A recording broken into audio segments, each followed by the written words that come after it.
I was a teenager, I first watched the film based on the book, the one that had been banned and whispered about among curious viewers. Like many of us at that age, I sneaked around with friends to see it, hearts pounding with a mix of excitement and dread. The scenes on the screen were terrifying in ways that felt disturbingly close to reality, and I remember feeling a chill that stayed with me long after the credits rolled. But even as I watched, I had a nagging suspicion the novel itself must go deeper, much deeper, into the human psyche, into the torment and horror of demonic possession. The film, with all its shocks and special effects, could only scratch the surface. I was not wrong. William Peter Blatty's writing manages something rare, a story that reads so convincingly, so harrowingly, that it feels as though it were taken from real life. He had witnessed a case of demonic possession himself, as a student 20 years earlier, and the authenticity of that experience pulses through every page. It is this foundation in real fear, real uncertainty, and real human vulnerability that gives the book its compulsive power. Unlike the film, which relies on jump scares, sudden noises, and grotesque imagery, the novel digs into the slow, creeping dread of evil intruding into ordinary life. The story begins with Father Damien Karras, a Jesuit priest and a psychologist, grappling with a crisis of faith. He is not the stereotypical all-knowing priest.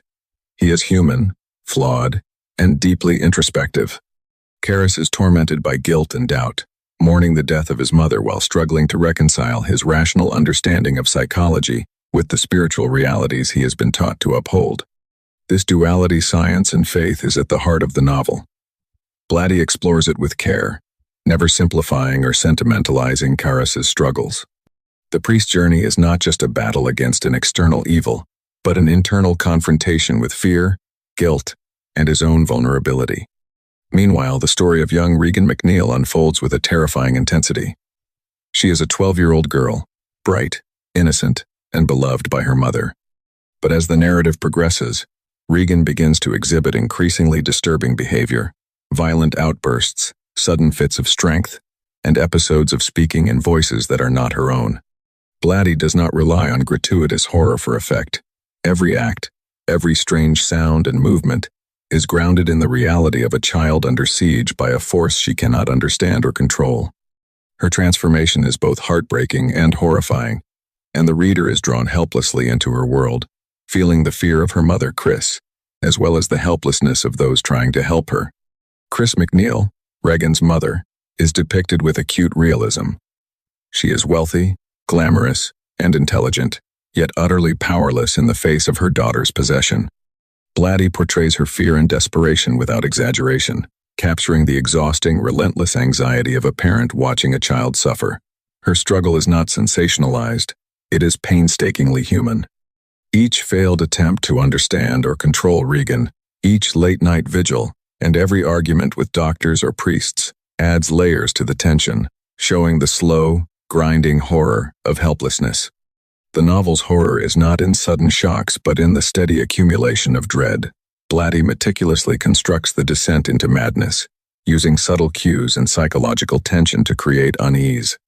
Ordinary objects, a crucifix, a room, a bed become charged with terror, and mundane actions walking down a hallway, listening to a knock on the door turn into moments of suspense. This is what makes the story so compelling. It is not the spectacle that grips you, but the feeling that something irreversibly evil is encroaching upon everyday life. That the world is not as safe or rational as you once believed. Blatty's prose is precise, clinical at times, yet deeply empathetic.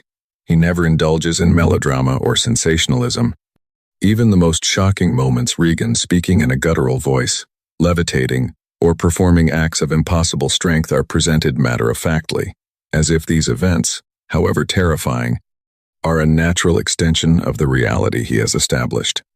The horror comes not from exaggeration, but from the author's ability to make the unbelievable feel plausible, and to make the reader feel as though they are witnessing it themselves.